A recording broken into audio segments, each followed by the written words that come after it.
네, 일장 절대 전략 시간입니다. 네, 목요일인 오늘은 바로 자산운용의 윤정식 이사님 연결해서 전략 들어보겠습니다.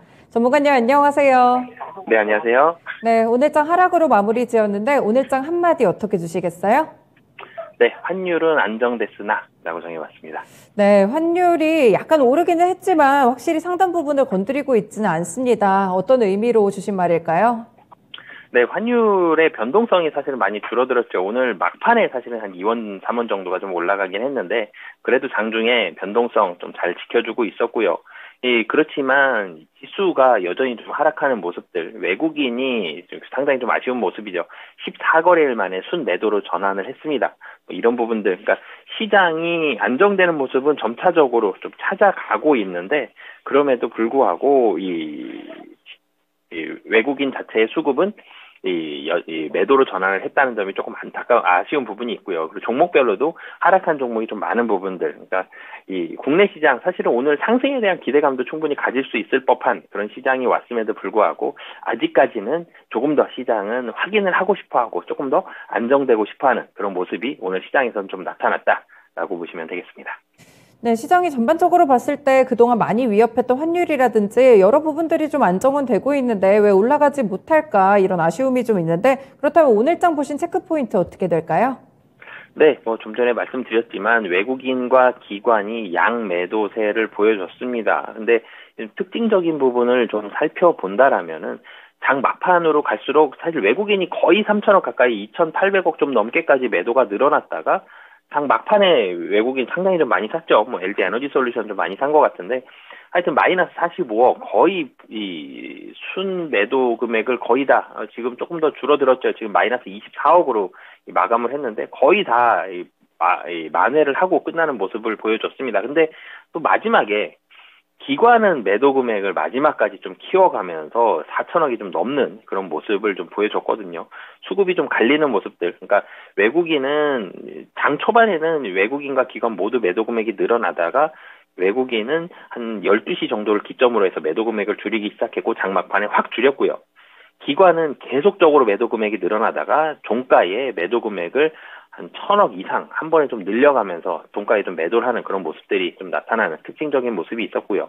달러원 환율 같은 경우는 오늘 사실 장중에 외국인과 기관의 양매도가 나올 때, 그러니까 외국인도 2천억 원대, 기관도 2천억 원대의 매도가 나올 때에도 환율이 사실 크게 많이 움직이진 않았습니다. 한 4원 정도 플러스 되면서 1,430원 정도였거든요. 달러원 환율에 대한 변동성은 뭐 종가 기준으로는 7원 올랐지만 장중모에 갔을 때에는 좀 소폭 상승세 이런 모습들이 있었고 이 테슬라가 좀 부진했었던 모습이 있죠. 테슬라 부진 영향으로 국내에서도 2차 전지 뭐 LG 에너지 솔루션이라든지 삼성 SDI가 좀 하락하는 모습이 있었는데 장 막판에 또 외국인이 LG 에너지 솔루션을 확 좀 사들이면서 하락폭이 확 줄었습니다. 그러니까 테슬라에 대한 분위기는 이 시간 외로 테슬라가 한 6%좀 넘게 하락을 했는데 2차 전지 같은 경우는 국내에서 이 하락을 하긴 했지만 영향력이 오래 갈 가능성은 지금 종가까지 봤을 때는 좀 크지는 않아 보이고요. 외국인의 매도 금액이 줄었던 뭐 가장 큰 요인을 좀 찾아본다라면은 중국 그 입국자 코로나 규제에 대한 완화 이런 기대감들이 지금 시장에 오후장 들어서 나오면서 이 부분이 이 시장의 하락을 상당히 좀 많이 만회하는 그런 모습이 있었습니다. 코로나 규제가 좀 완화된다라면 중국과 지금 일본이 굉장히 기대감이 많이 올라갔죠. 중국에 있어서도 그런 모습들 충분히 좀 나올 수 있다라는 기대감이 시장에 긍정적으로 영향을 미치는 모습으로 시장은 좀 마감을 했다라고 말씀드리겠습니다. 네, 다각도로 조명을 해주셨는데 진짜로 외국인 수급이 보니까 선물 시장도 매수로 전환이 됐고요. 코스피도 매도폭을 상당히 많이 축소를 한 모습이었습니다. 뭐 2차 전지 관련 종목들 테슬라 부진 때문에 살짝 밀리긴 했었는데 막판에 또 외국인은 여기서 주워가는 모습이었고 뭐 중국에 말씀 주신 코로나19 규제 완화 기대감까지 함께 체크해 보시면 좋을 것 같습니다. 네, 내일장이 이번 주 마지막 거래일인데 증시 일정 어떤 거 체크해 볼까요? 네, 오늘 밤에 사실 미국에서 필라델피아 연준의 경기 전망이 있는데 사실 연준 위원들이 좀 매파적인 분위기 발언들이 계속적으로 좀 나오고 있죠. 굉장히 좀 매파적이다 이렇게까지 나올 가능성은 좀 낮아 보이고요. 근데 어느 정도 매파적이다 그러면은 사실 시장은 크게 반응하지는 않을 것 같거든요. 뭐 소폭의 하락 정도로 끝날 가능성이 있기 때문에 하지만 계속 잘 봐야죠. 시장이 계속 확인하고 싶어 합니다. 지수는 한 국내 기준으로 본다라면 2150 이상에서 2300 사이 정도 움직일 가능성이 좀 높아 보이는데, 그래도 미국도 사실은 변동성은 점점 축소가 되고 있죠. 그래도 좀 잘 봐야 될 거고, 내일 한국 9월 생산자 물가 지수, 물가는 중요합니다. 미국과 유럽, 한국 순으로 중요한데, 그래도 한국 9월 생산자 물가 어느 정도 나오는지 여부 좀 잘 봐야 될 것 같습니다. 네, 연준의 스탠스는 꾸준하게 확인을 해보셔야 되는 부분인 것 같고요. 매파적인 기조를 기록을 하고는 있는데 이 부분은 시장에 많이 알려졌고 여기서 얼마나 더 매파적일지 덜 매파적일지를 살펴보시는 게 필요할 것 같습니다. 9월에 생산자 물가지수 국내 지표로 발표가 되니까 여기까지 보시면 될 것 같고요.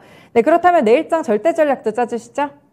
네, 우선 실적 계속 중요하다라고 많은 말씀을 드리는데 실적 시즌이죠. 그러니까 더 중요합니다. 실적에 대해서 전일 미국 같은 경우 반도체 실적 잘 나오면서 반도체 종목들 좋았고요.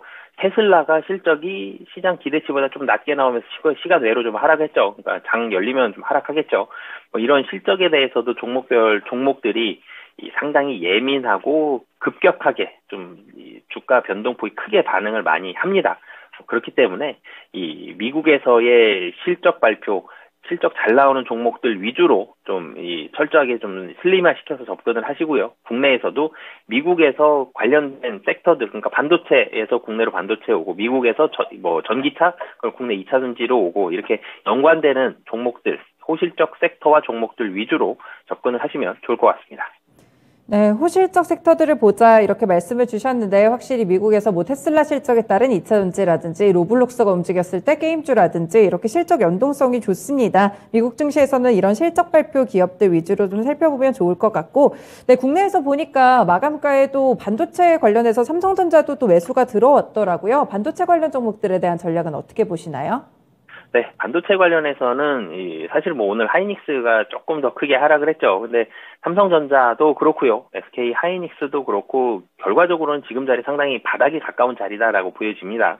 이 반도체에 대한 이 전망이 내년 3월까지는 좀 안 좋을 것 같고요. 그런데 그 이후부터는 조금씩 나아지는 모습이 나올 것 같은데, 반도체는 한 주가가 실적을 6개월 정도 좀 선행하는 그런 모습이 많이 나옵니다. 지금 9월 30일, 9월 말이 바닥이었거든요. 9월 말 바닥이다라면은 이 3월 말 정도가 지금 거의 바닥권에 가까운, 실적에 있어서는 바닥권이기 때문에 6개월 정도 선행한다. 그러니까 지금 자리는 바닥권에서 올라가는, 그러니까 내년 한 4월 정도부터 실적이 조금씩 올라가는 이런 모습이 지금 주가에 어느 정도 좀 반영이 되고 있다라고 봐야 되거든요. 근데 지금 조금 반등하긴 했지만 최저점 대비해서는 한 10% 정도 올라왔지만 그래도 여전히 바닥에 가까운 상황이고, 내년 실적에 대한 반등 상당히 유력한 상황이기 때문에 반도체에 대해서는 단기적으로는 좀 변동성이 있을 수는 있겠지만 지금 자리는 조금만 길게 봤을 때에도 이 저점에 가까운 자리이기 때문에 저는 긍정적인 뷰 가지고 있다라고 말씀드리겠습니다.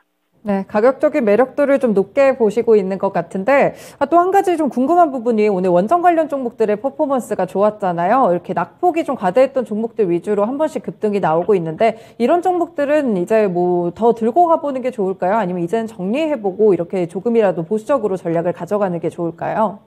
네, 우선 원전 관련주들은 사실은 윤석열 정부의 수혜 섹터죠. 원전 관련 종목들 분명히 실적이 올라갑니다. 해외 수주도 나올 거고요. 국내에서도 좋아집니다. 원전이 더 이상 억압받는 게 아니라 유럽처럼 원전이 훨씬 활성화될 가능성이 높거든요. 근데 주가는 굉장히 좀 바닥이 많이 내려와 있죠. 근데 이 원전 관련해서는 조금 길게 보시는 투자, 약간 중기적인 투자 정도를 이 투자 기간을 좀 잡으시면 좋을 것 같고요. 시가총액이 좀 큰 종목들 위주로, 예를 들면 한전계 기술 같은 시가총액이 크면서 원전과 직접적으로 밀접한 관련이 있는 종목들 위주로, 단기적으로 하면 사실은 원전은 이 섹터가 시장을 주도하는 섹터는 아니죠. 그렇기 때문에 약간 테마주적인 매수 매도가 좀 많이 들어가게 됩니다. 이런 영향을 안 받을 수는 없기 때문에 단기적으로는 좀 변동성이 있지만 조금만 길게 봤을 때는 분명히 우상향에 대한 가능성이 좀 높다라고 보여지기 때문에 시가총액이 좀 큰 종목들 위주로 중기적인 투자 하시면 좋을 것 같다라고 말씀드리겠습니다. 네, 중기적인 관점으로 보겠습니다. 오늘 분석 잘 들었습니다. 고맙습니다. 네, 감사합니다. 네, 이렇게 윤정식 이사의 의견까지 들어봤습니다. 네, 어느새 벌써 목요일까지 이번 주도 거의 다 왔습니다. 거래일 하루 정도 남겨두고 있는 상황인데요. 일단 주 초반에 많이 올랐으니까 쉬어야 되긴 쉬어야 될 것 같은데 오늘의 하락은 조금 아쉽다는 생각이 많이 듭니다. 시장을 자세히 들여다봤을 때는 오르지 않았던 종목들이 뉴스에 한 번씩 급등이 좀 나오고 있거든요. 그래서 지금은 빠른 대응이 무엇보다 중요할 것 같습니다. 시장이 굉장히 좀 지치는 그런 모습이지만 관심 놓지 마시고요. 기회가 생겼을 때 포트폴리오를 손질하는 기회로 삼으시면 좋을 것 같습니다. 지금까지 다양한 투자 판단에 대한 도움 말씀들 드렸는데요. 특정 종목의 상승과 하락을 보장하지는 않습니다. 열린 시장 상한가를 잡아라 클로징 벨은 여기서 마치겠습니다. 오늘도 고생 많이 하셨습니다. 고맙습니다.